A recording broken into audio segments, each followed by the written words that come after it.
Mike, when I was 16, I was young and dumb, which everybody is.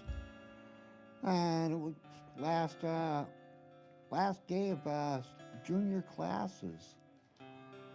And we decided we'd go out and have a party, celebrate. Exams start the next day. And we went out and had a good party.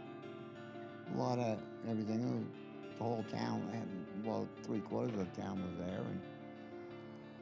And then we decided we all going home. So the accident hit a telephone pole. Parts of the pole fell off, landed on my head. The driver was hollering because his leg was jammed in between the floor and I think the emergency pedal. The back doors open. One jumped out. The other one was heading out when the roof collapsed and split his head open. And the kid who got out without getting hurt, when the cops came, they said, "Oh, you weren't part of it. Go away." He said, "I was in the car." And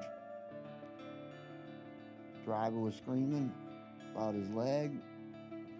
One of the kids that we hung out with was standing at the window yelling, "There's a dead body in the front seat. Somebody died in the front seat." And I'm listening to it. And I know there's only me and the driver in the front seat.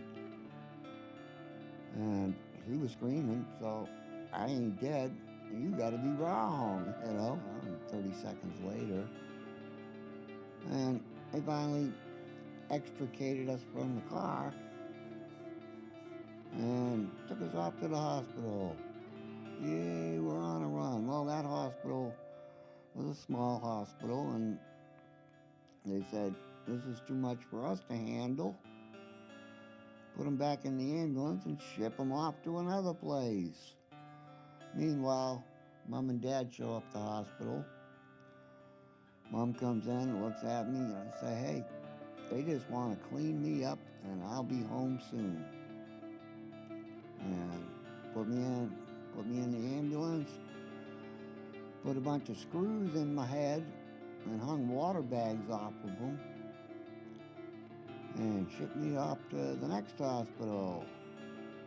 We got there, and they put me in a halo, which is basically a steel band around your head with 4 rods connected to a chest plate. And any part of you moves from the waist up, y'all move. Not a fun thing, not an exciting thing, and pretty heavy. And let me see, where did we go from there? Well, we went up to ICU with double pneumonia, one collapsed lung, and put me on a striker frame. And that's like putting you in a pancake,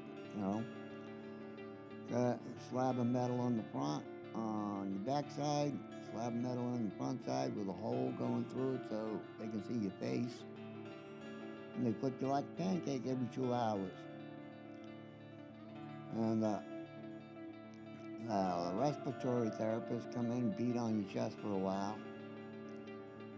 Disconnect your respirator, pour a bottle of something down it, and then vacuum it out with a suction tube. And then you lose a little bit of consciousness. You fade out in and out, but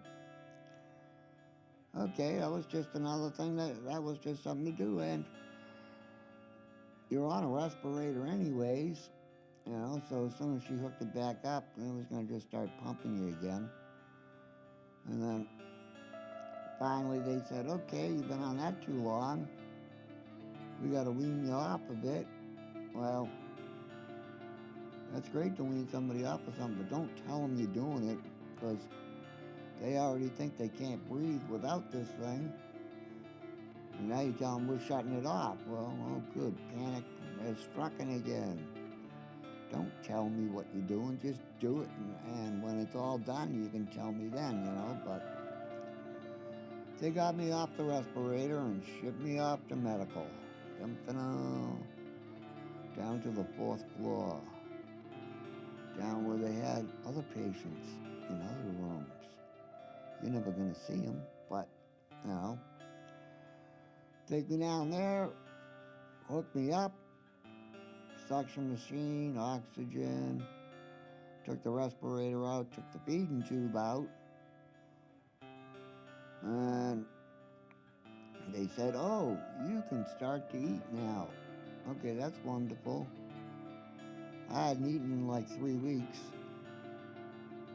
My first meal was breakfast. Thank you for your support in Rolling with Mike. See you at the next show.